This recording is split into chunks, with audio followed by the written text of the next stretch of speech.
Hello gainers, I'm Ralphie and welcome to my channel called Fitter Philosophy, in which I share my time-served, apprenticeshiped Stoicism with you to help you with yours.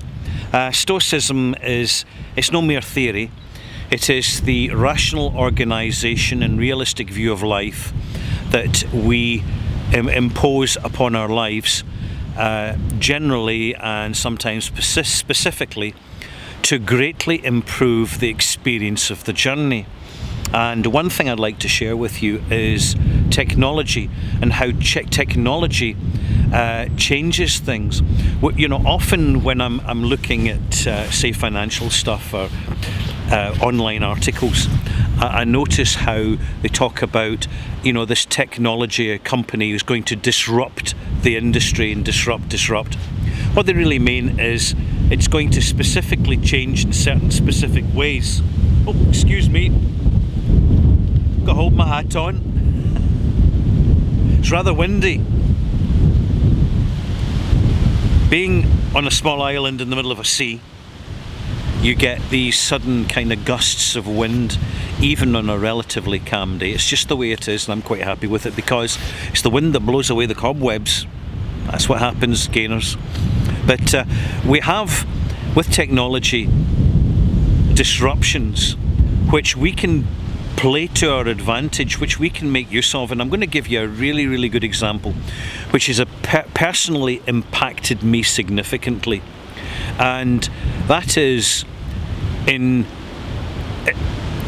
an ambition of mine from many, many years ago to write a book. And I had a few notes, a few ideas, and I had a few chapters, but the barrier to me was, one, doubting my own ability, and two, being aware that publishers would not be interested in me. And I was right.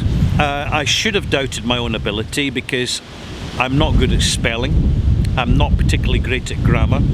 I tend to keep things simple because it works for me. Oh, excuse me, another gust. It'll be subside in about 2 or 3 4, 5, 6, 7 seconds. There you go. Let's get to the punchline before we have another gust.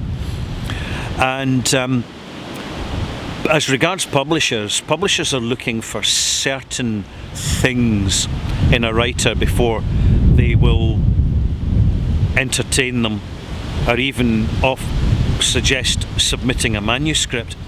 Thousands and thousands of people each year submit manuscripts to publishers, never hear back.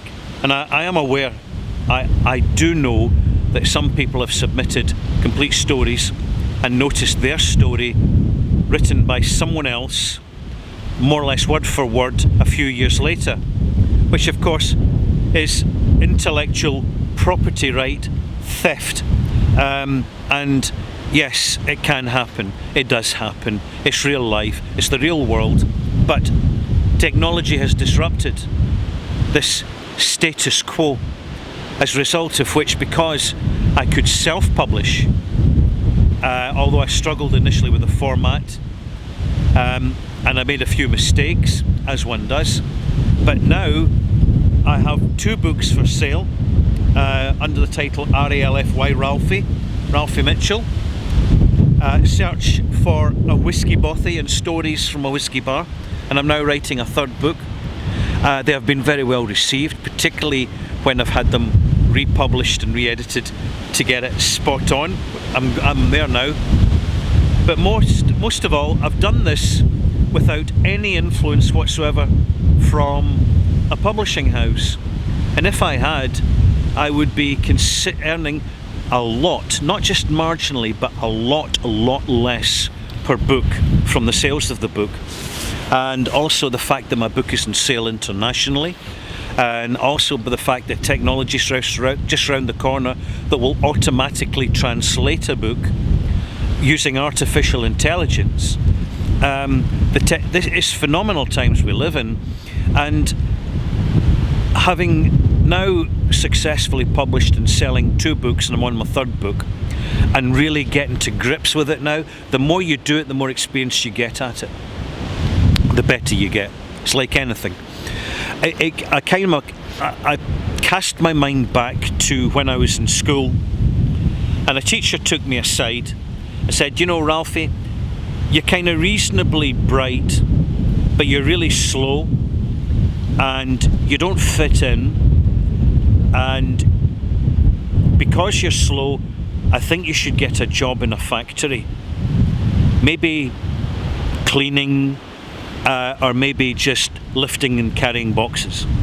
Now that was the career advice I got from a school teacher, and I'll never forget it, and I will always thank that person for that advice, because even as a young child, the sense of rage that welled inside, I didn't show it, but the sense of indignation and rage at the absolute brush off from people who are paid very well to encourage and promote your education.